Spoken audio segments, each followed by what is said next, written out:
So welcome. My name is Andrea Earl, and I am a certificated learning and achievement specialist in Santa Ana Unified School District. So in Santa Ana, California, we're just down the road from Disneyland. And pretty much what that means is there's a lot of people with my same title, and we all have specialties. And my specialty is instructional technology and Canvas.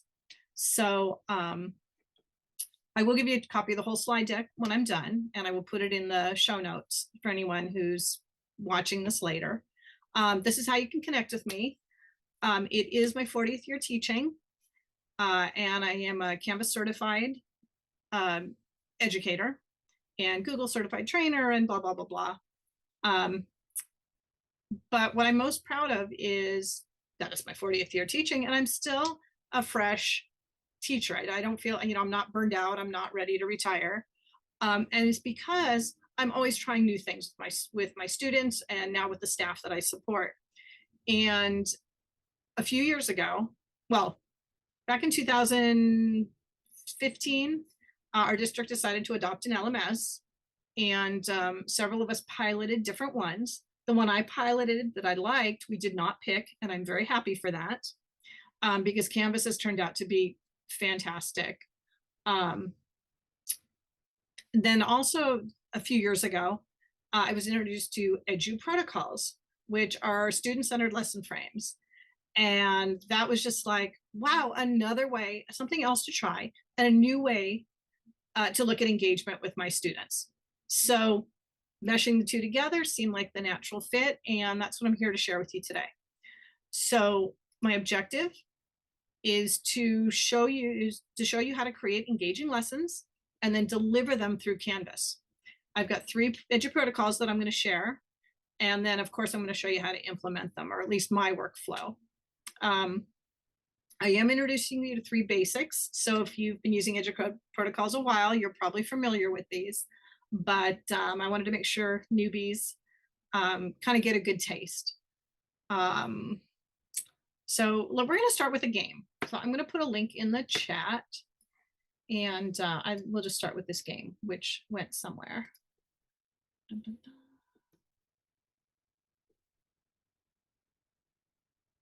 Get the right one. There we go. Okay. Play, live quiz. Everything's off. Nope. All right. I'm going to put the link in the chat. You can do this on your phone or your computer. It's super fun. And I lost the chat. There we go. All right. There you go. I will also move this screen in front. There we go. So you can use your real name, fake name, don't care. I do like, if you haven't used quizzes in a while, they have this new auto start button. This is awesome because, you've always got those lagger kids that just takes them a while to get going. By using the auto start, it kind of adds a sense of urgency. And in quizzes, if they don't start when you exactly start the quiz, it's okay. They start whenever they're ready, and their time starts from when they answer the first question. So someone who starts 5 minutes late can still win. But I do like that sense of urgency. But I see everybody's in, so we're going to go ahead and start. We're going to see if you know your math facts.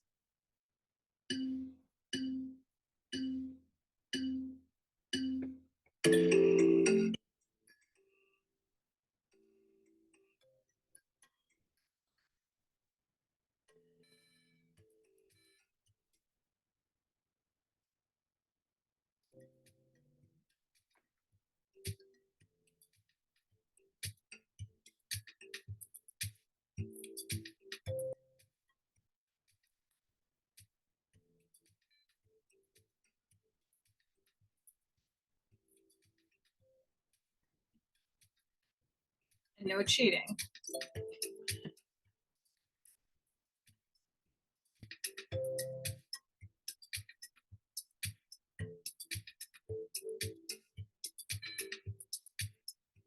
And if you don't know, just guess. No worries.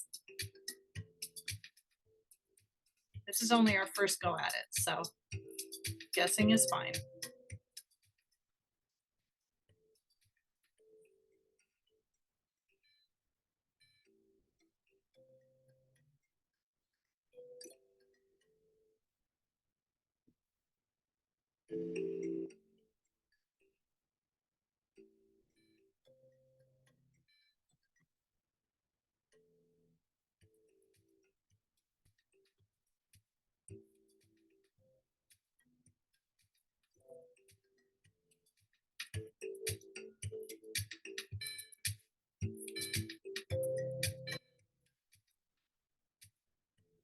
No worries, no worries. Just guess if you don't know.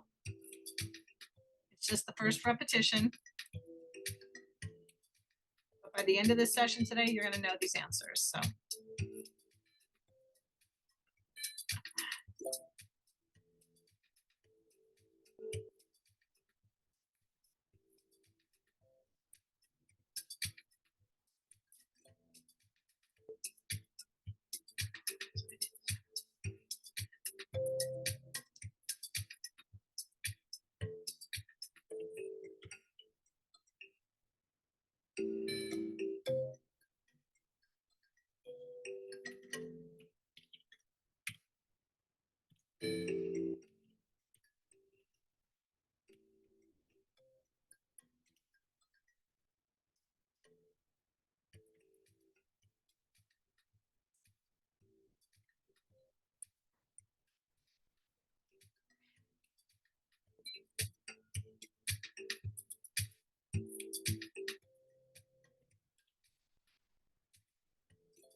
Almost done.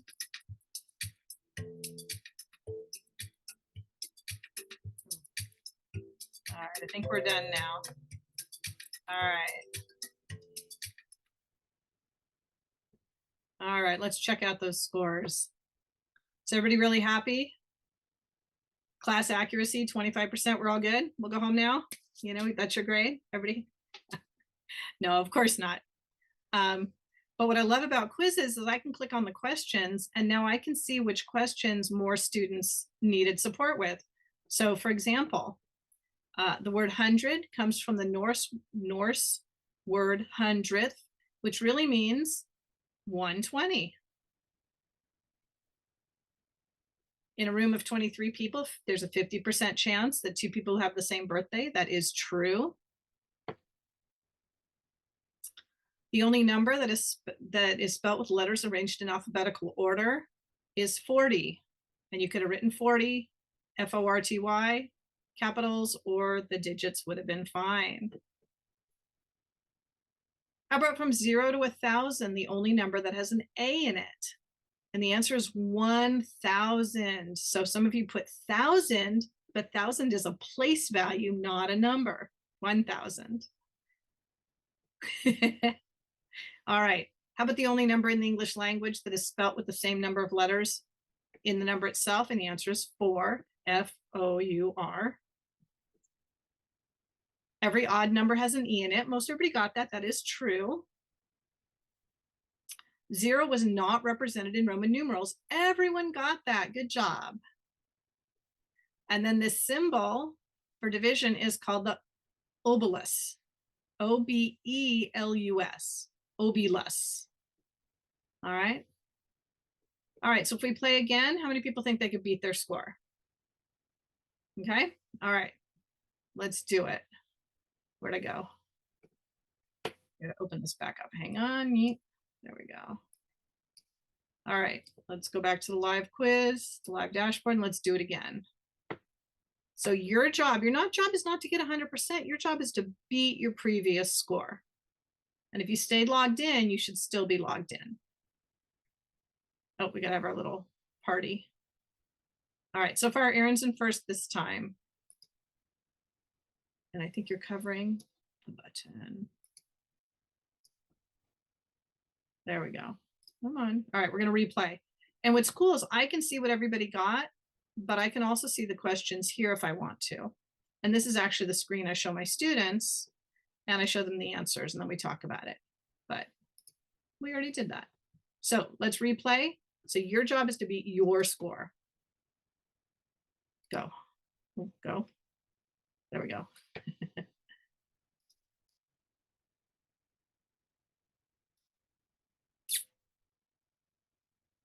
And I'm just going to start because you should be already, and if not, go ahead.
All right, so we're going to skip the mastery party. Good job, everyone. Check that out, 91% class average. Who's feeling good? So give me a thumbs up if you beat your previous score. All right, so this, hang on 1 second.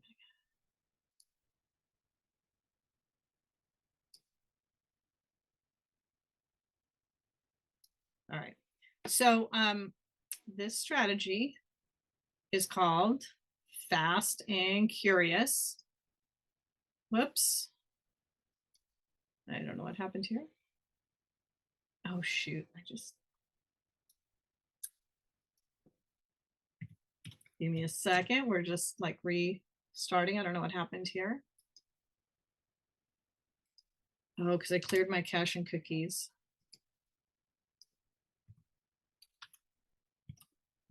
All right, there we go.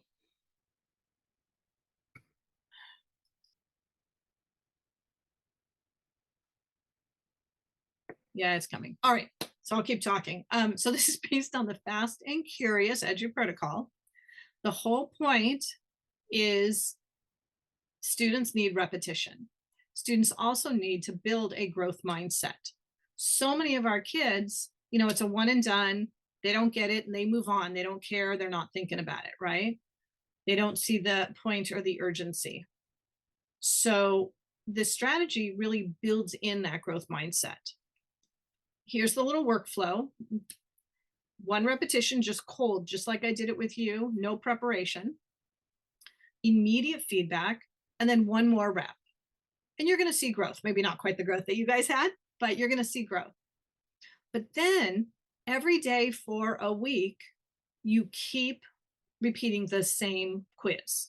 Same questions, you know, change the order, mix them up. That's why I like quizzes, because I can change the order and change the order of the answers, right? So they're not just memorizing A, B, A, B. But by practicing every single day, they're going to become really comfortable and internalize that material. Now, we're talking about muscle memory. It's great for mathematical fluency. I mean, those time tests, I hate traditional math time tests because you either pass or you don't pass. And it really doesn't promote a growth mindset. And they're kind of cumbersome and not very much fun. You throw them into quizzes or Canvas using, and I'll show you how to do that if you want, how to use the new quizzes, not numerical, formula function. And kids get a ton of practice and they're competing against themselves. Okay. All right, I already said this. First rep is cold. And then I always grade Friday. Whatever they do Friday is what they get. I do post the link in Canvas, which I'm going to show you in a second, so that they can practice at home. So I've had kids go home and practice like 10 times, right? So that they show growth. So even my most struggling students can show growth.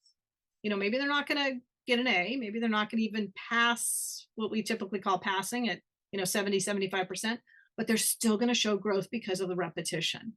And they can take control of their own learning when you post it for them. All right. Great for DOK1 skills. The basic definitions, basic vocabulary, basic math facts, nothing they need to solve in math. It's not them solving equations or anything, but at some point they just need to know that 50% is the same as 1/2, right? They just need to know that 2 squared is 4. So whatever those facts are, it's just that kind of base rote knowledge that after you've done all the conceptual development, that just needs to go into their long-term memory. Tons of different apps you can use. Like I said, quizzes is my favorite. And the reason I like quizzes is because I can embed it into Canvas. Has anyone done this? Put quizzes in Canvas? Okay. I will warn you, it is a paid feature, but I don't think the quizzes subscription is not that expensive. So I'm going to show you how to do that. And I don't know where my Canvas screen went. So, oh, there it is. Yeah, that didn't work so well. Okay. So let me take you into my Canvas instance, and I'm going to jump over to my dashboard, which is a hot mess. Oh, that's right. I'm logged out. Let's log back in because I'm trying to get in the back end, but it wasn't working.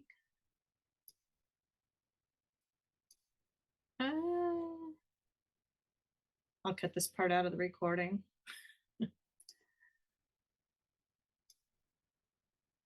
Oh, because yeah.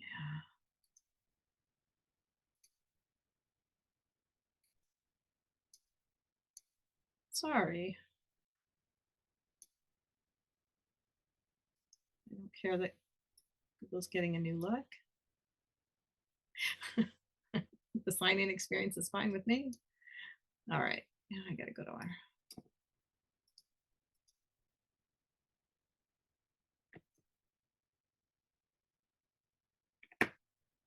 So we do have Canvas in our waffle.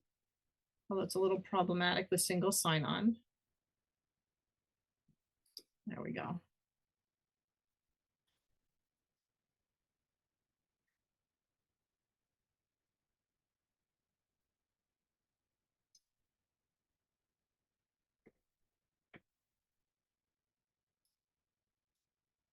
All right, oops.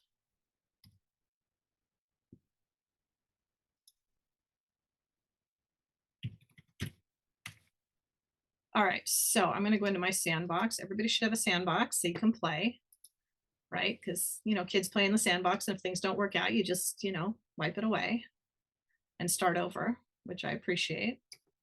All right, so to create an assignment, oh, why am I in incognito window? I don't want to be in incognito. Let's try that again. All right.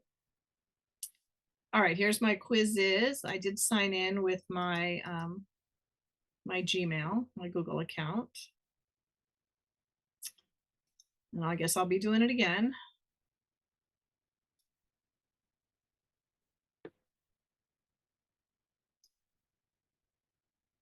Yeah, so don't clear your cache and cookies during while you're doing a workshop. All right, so I'm going to go down and I'm just going to jump down to a quiz that I have. So this is a fast attack. This is a math quiz. And I'm going to click on it. And I'm going to assign practice. So this does not work for a live practice. A live practice, I'm just going to put it on the screen for them. But I'm going to assign practice. I can pick all of my settings. I can set a start time if I don't want them to start it. I can add redemption questions, which I do. A redemption quiz. I want them to do the whole quiz over again until they get it right. I want them to do it as much as possible. There's adaptive mode, there's shuffle questions, show activity after, absolutely. I don't want them skipping questions. Because I'm assigning it in Canvas, I don't need that name factory.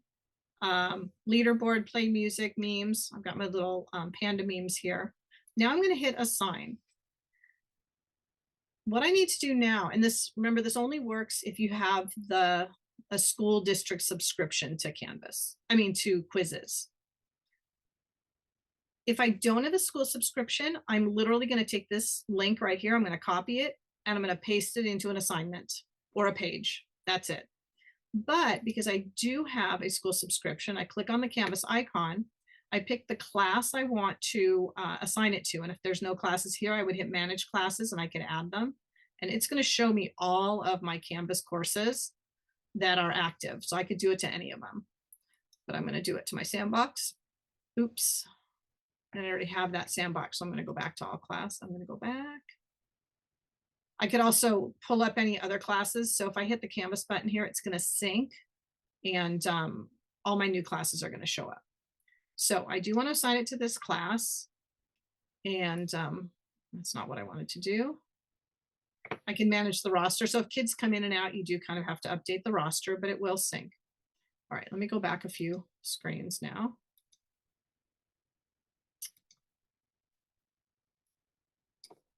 Oh, I lied. It was already in this screen. All right, so I'm picking my sandbox class and I'm going to hit next.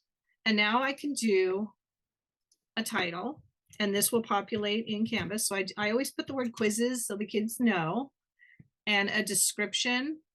I don't really need it. The default is 100 out of 100, which is kind of a lot. So I'm just going to bump it down to 20 and I hit save. So now I'm going to head over to my Canvas course and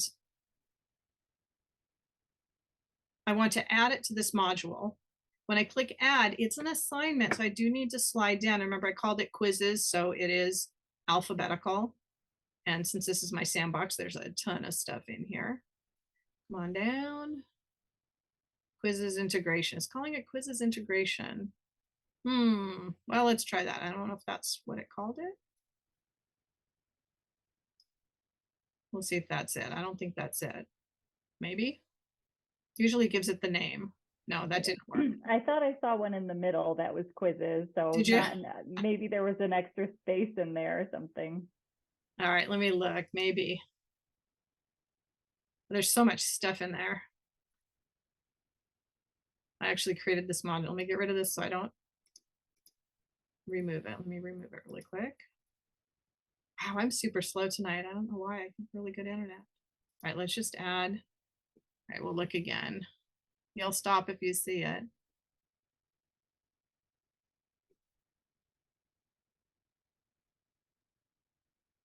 Well, there may have been a quizzes, but that probably was numbered there. There's quizzes money. Yeah, I had that one. Sometimes it takes a minute to populate too, so I might have just been a little fast on the clicking. It should be in alphabetical order here.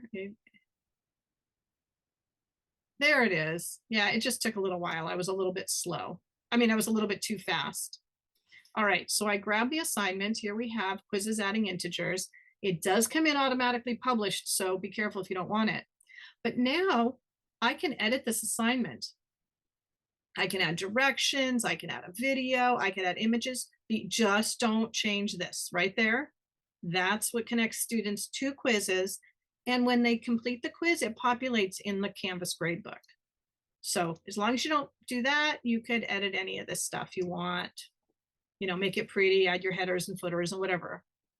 I can change the point value and Canvas will calculate.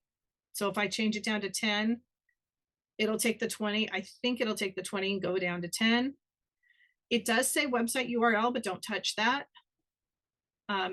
Interestingly enough, and it does put a default date of the current day. So you can obviously change anything you want. Okay.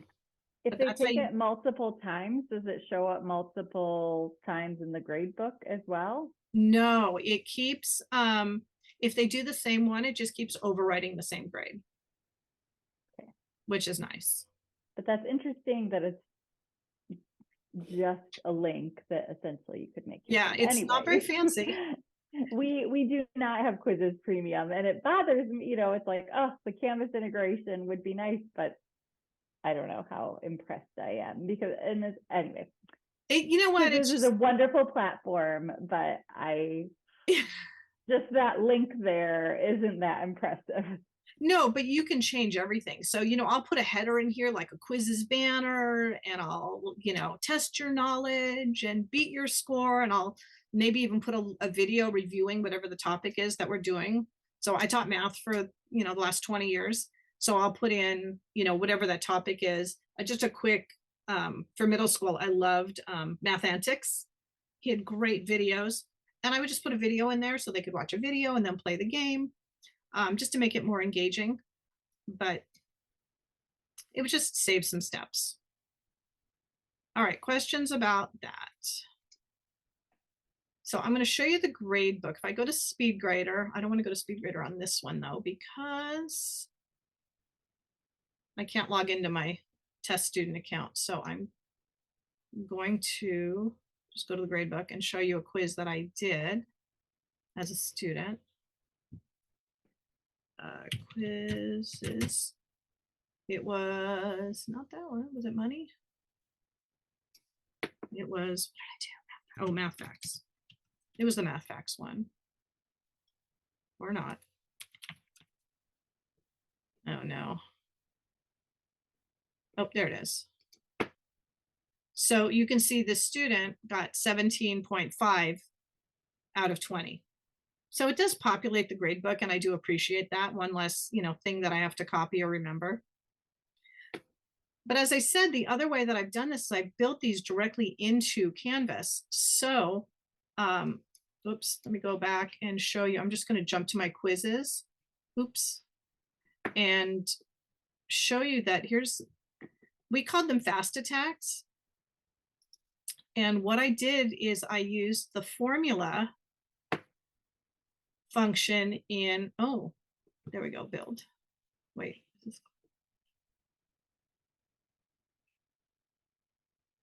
So I used the formula feature, and you can see they all look the same, 10% of, because I built it once and then I just duplicated it.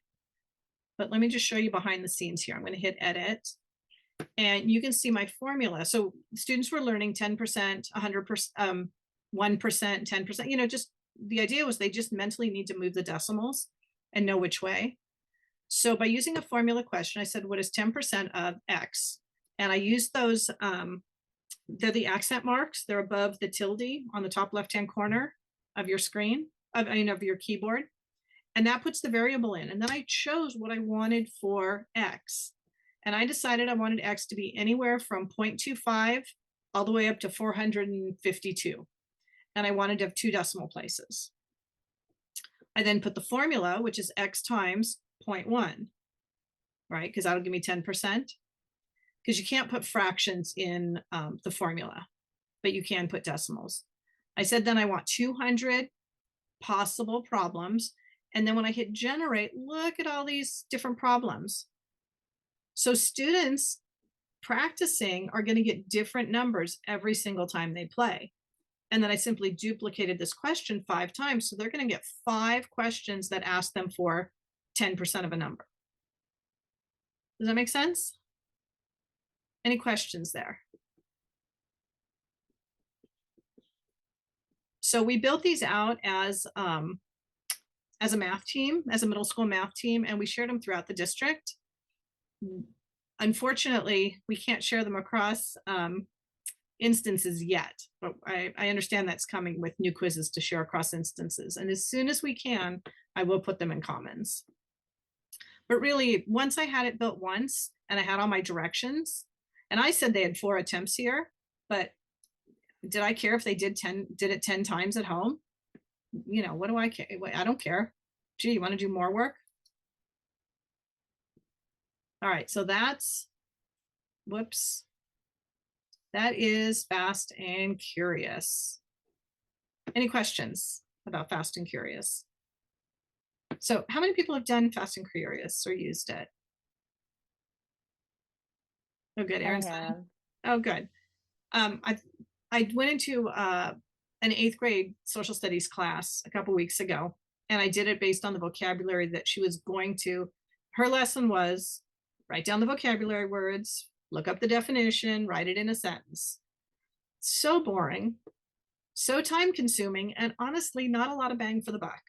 So I did this with the kids, and after 2 repetitions, the class average went from 30% to 65%. And then she let me know at the end of the week, they were at 95%. And she could start right after the 2nd repetition. She started using those words in her lesson, addressing those higher order thinking skills. So she wasn't wasting class time on a lesson that just, you know, that's very traditional and a lot of people do, but that doesn't really give you a lot of bang for the buck. All right, so people who are watching, quick review of what EduProtocols are. They are lesson frames. So the idea is that you can take any content. So Fast and Curious, math, social studies, science, ELA, anything, any content, switch out the content and repeat the activity. And what's fun or really beneficial is that once students understand how the protocol works, they're then focusing on the content instead of the protocol. Because as a classroom teacher, the thing that drove me nuts the most was, teacher, what do I do next? What do I do next? What do I do next? Well, by teaching the protocols, they know what to do next. So they can then, like I said, focus on the content. I also like that most of them, not Fast and Curious, but most of them focus on the 4 C's. They really build in the higher order thinking skills right away into lessons. Instead of just starting with, you know, those DOK1s, the lower levels of Bloom's, you know, having one lesson just on, you know, recall and then another lesson on, it builds all those skills into one activity. They also provide accountability. The teacher, every student is accountable for participating. The teacher provides immediate feedback, so there's nothing to grade. You can include multiple standards at one time, depending on the protocol, 10 to 20 minutes, maybe 30, and kids really do enjoy them. The built-in repetition kind of combats this forgetting curve. So this is, you know, you hear something once, right? And after 20 minutes, 30 minutes, there's more time that passes, the more you forget it.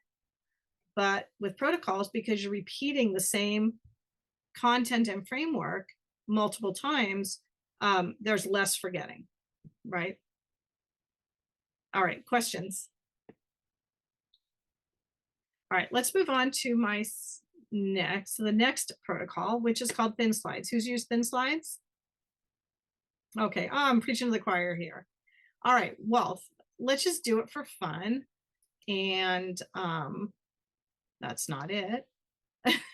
Where'd my thin slides go?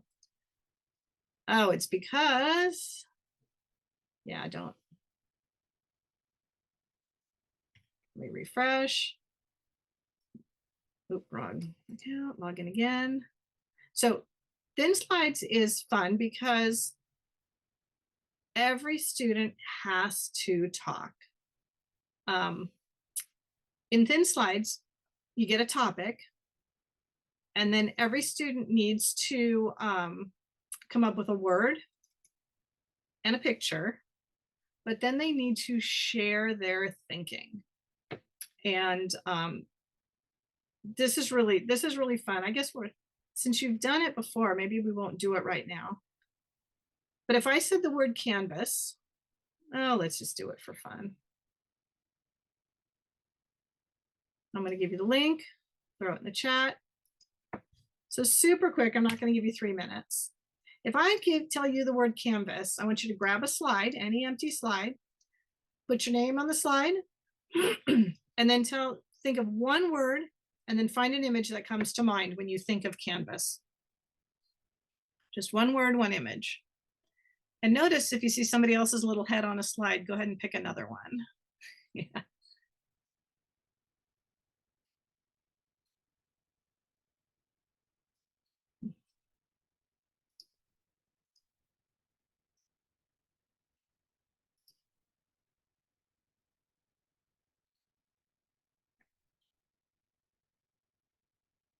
I also remind students that if they insert an image from inside the slides, they can search the web here. This is a safe search. It's also a copyright friendly search, so that's pretty cool. We don't have to worry about copyright. We also don't have to worry about them finding inappropriate images.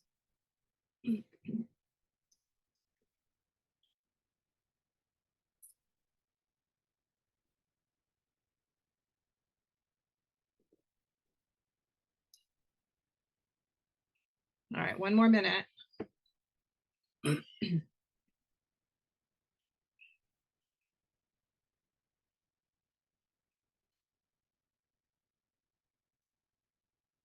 One word, one image. And then be prepared to share.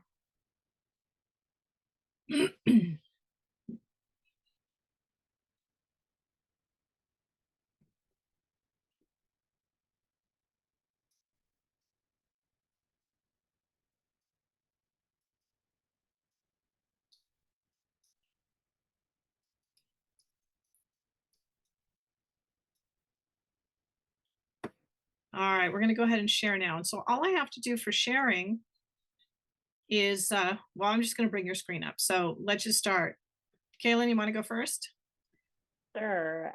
When I think of Canvas, I think of pathways because there's often more than one way to do something. And depending on your goal, you might choose a different path.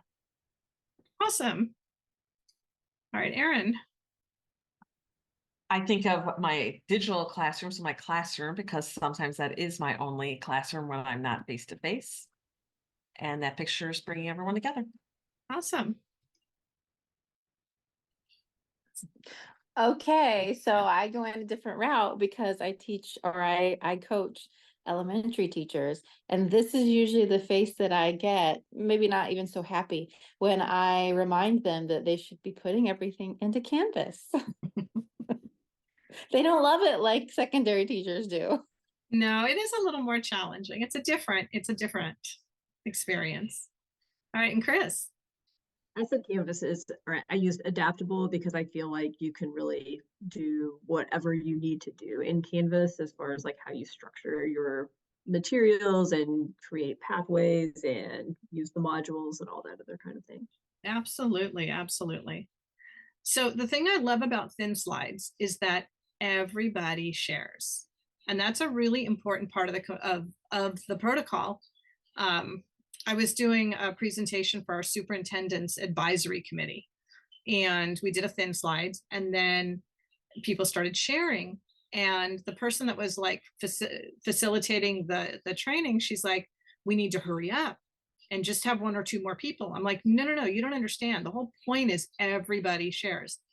And the presentation was on AI, artificial intelligence, and the things people were sharing. This was a group of principals, community members, and parents. So it was really interesting listening to everybody's perspective and what they thought about AI and we learned a lot about where these people were coming from. One mom said, you know, we shouldn't use AI because we need to focus on the basics, reading and writing and math. So we were able to address that. Actually, the superintendent was able to address that AI does not replace reading, writing, and math, right? And show the connections. But had we not addressed her specific interpretation, right, she may have just shut down and not been interested in the whole training, right? So by getting a background, a sense of what people know, your students, your adults, it can really help you frame your lesson.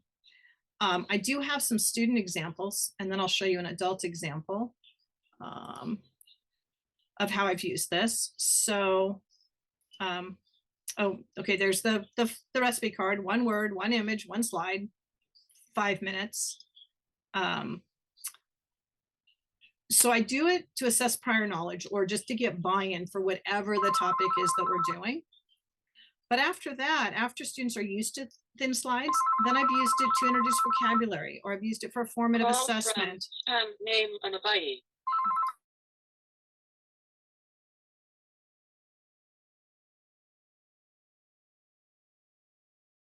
While Andrew is doing that, I'll pop in and just suggest, I love doing thin slides as a Google slide deck, shared slide deck, but I also like the idea of a thin post, using it in discussions where each student puts a picture and a word in there, and we call it a thin post instead. Oh, that's awesome. I like that. Here are just some examples of things you can have students, some like SEL examples. Because the thing with EduProtocols is you always start with something that's low cognitive demand, right? Something everybody can answer, everybody's got experience with, and something just kind of fun before you dive into content. So here's some examples. Here's some examples of vocabulary words. Oh no, this wasn't vocabulary. This was assessing prior knowledge about the presidential election 2020. And look at this student. He knew a lot, he knew a lot more about the presidential electoral process than the other students. And I knew that right away because he did the red and the blue for the Republicans and Democrats, right? And then when he talked, I found out more that he knew. This student that put voting, I thought, oh, maybe they just have a really basic knowledge. But then she talked a lot about voting and how she went with her dad every election, and they went to the polls and how fun it was. And, you know, so it really helped me get a sense of where my students were. This is one that I did on vocabulary. I gave each student a vocabulary word. They had to look it up, find a picture, but then they had to teach the class the definition. Well, you can see this one, slight misunderstanding, right, on what urban area is. He just thought it was anywhere with a road.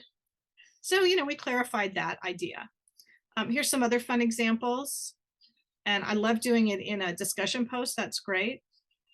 And then there's some teacher notes. But let me show you what it looks like inside Canvas. So here we go.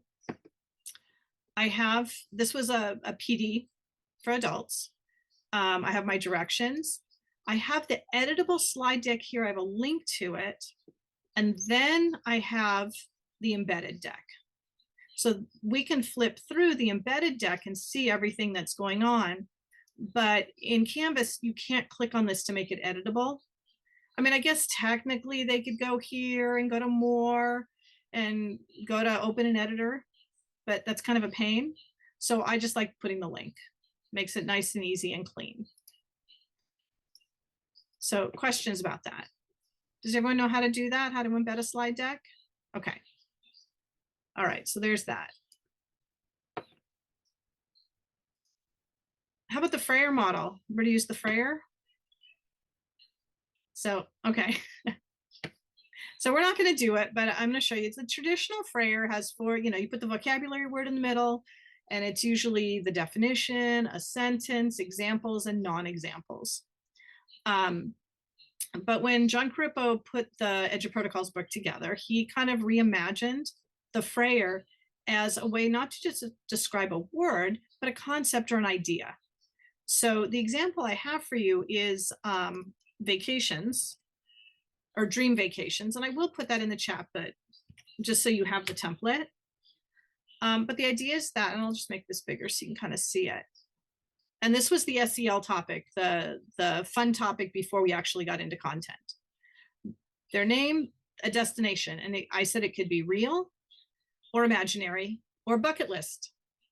Don't care. And I had to explain bucket list to a lot of the kids, but they put a description of the place, what they would bring, images, and why they chose that destination. So very quickly, we have in this first box, we have that low level DOK one, right? That very basic recall or, basic information. But then they had to start applying that information, finding images, gave them more ideas. But then they had, this is, our DOK4, why, and explaining your reasoning. And this is the beginning of our claims evidence reasoning, right? But it's in a fun way and everybody shares. And I only have people share the last quadrant. I've used Frayer model to evaluate a PD I've done. So I've asked, what did you learn? What are you going to do with the information? What questions do you have? And, how can I support you? Or, what's your next steps? I've also used it before a PD to ask, just introduce yourself in the first box. What do you hope to get out of the PD? And then what questions do you have? So there's all sorts of things. I've also used it, in ELA. I have a whole Wakelet collection I'll share with you of templates. For reading, reading logs are super boring and kids lie on them all the time. My son would bring me his and I'd sign 10 lines at once. I knew he was reading, but whatever. But instead, everybody has a thin slide. They put the name of the book and one character from the book. Describe the character. Describe the character physically. Personality traits. What's one thing the character would never do? What are the character's goals for, or what does the character hope to accomplish, through the story or throughout the story, something like that. But then every student shares about their character in the book and everybody hears about all these other books that maybe they haven't read. And you're really going to know when you look at this, whether they've actually read or not. And they could be anywhere in the story too. They don't have to finish the book. So lots of different ways. Causes of the American Revolution. Pick a cause and, have four questions. And ChatGPT can be great on helping you craft four questions. So I would ask, we're studying battles of the Civil War. What are 4 questions, give me 10 questions I could ask based on Bloom's taxonomy. And then I look through those levels and I pick one low level and then one middle and a couple higher level questions. And then everybody can do a battle, but they're learning a lot of different information about the battle, and then they're sharing and they're learning about all the other battles as well. So, all right, in Canvas, pretty much the same thing that I did with thin slides. I put the shareable link and embed the slide deck. Or if I want each student to have their own copy in middle school and high school the first time, I do just assign a Google assignment. So each student gets their own, but then I just go through SpeedGrader and I share everybody's work, so they share. And the students get really good about sharing. They just know when their slide pops up, they need to talk. I was working with a 6th grade ELA teacher, and she had a student that never talked in class, like never, ever, ever did all his work, but never talked. She was like really worried when she got to him on the Frayer, and she goes, I don't know what he's going to say. or if he's going to say anything. And she was kind of trying to figure out how to, kind of cover for him and smooth it over. He started talking, and he talked for 2 whole minutes about whatever, I can't remember what it was now. And he just talked because he had something to talk about. So often our kids don't want to talk because they're afraid of being wrong. But if we give them these opportunities where there is no wrong and they're prepared, we reduce their anxiety, reduce their affective filter. Plus, I tell the kids, you're only talking for 30 seconds. And everybody feels like they can talk for 30 seconds on something they know. So it kind of builds, so it really builds community in the classroom. All right. I have a bunch of Frayer templates here. Like I said, I'll share this with you. A couple shameless plugs. I do have a Canvas tip of the day YouTube channel. Feel free to share it with your staff. All sorts of things, from cleaning up, navigating your cleaning up your dashboard, to creating Google assignments. I also have a podcast. That's my passion project I've just started. And it's really for classroom teachers, about building community in the classroom.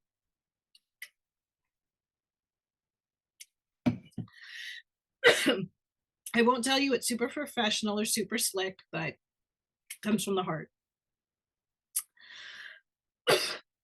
Hang on.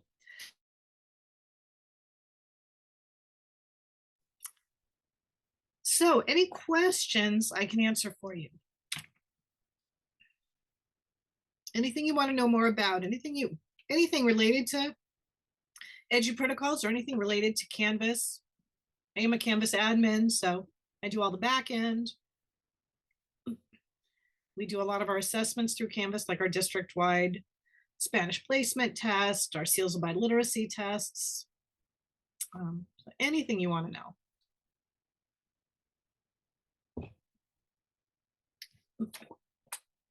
Oh yeah, and there's lots of EduProtocols books now. I don't make anything off these. Although I do host the math podcast. I co-host the math podcast on the EduProtocols Plus channel. But just lots of great ideas. If you're not in the Facebook group, I think probably everyone's in the Facebook group. There's so many ideas, and people are always sharing templates.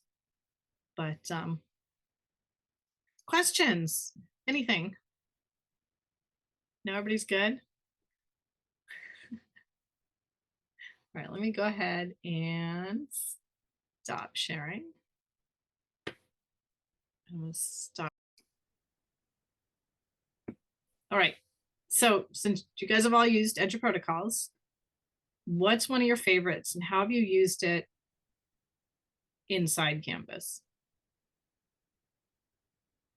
Inside. Go ahead, Erin. You go. Okay, I'm going to say, from a coaching perspective, that Fast and Curious has been the most popular, and the teachers really just spread the word and took off with it. And teachers that didn't have training on EduProtocols went and did it anyways because they didn't know what EduProtocols was. So I think that's my favorite as a coach. But they didn't do it within Canvas because we don't have the full quizzes version, but they put the links on there, right? My teachers are required to have their lessons on the agenda every day. So they had to put a link on there, at least, to the quizzes for the students. Okay, that's great. Yeah, it's like a gateway protocol, right? Because it's super easy, it's super fun, it's engaging, and super low prep. And have you used the AI built into quizzes yet, where it'll create the quiz for you? Do you want to see that? Save time. I would, but I gotta say, I'm pressed for time. Okay. Gotta get kids to bed and stuff. So. Oh yeah, you guys are late. So Caitlin, what's your favorite?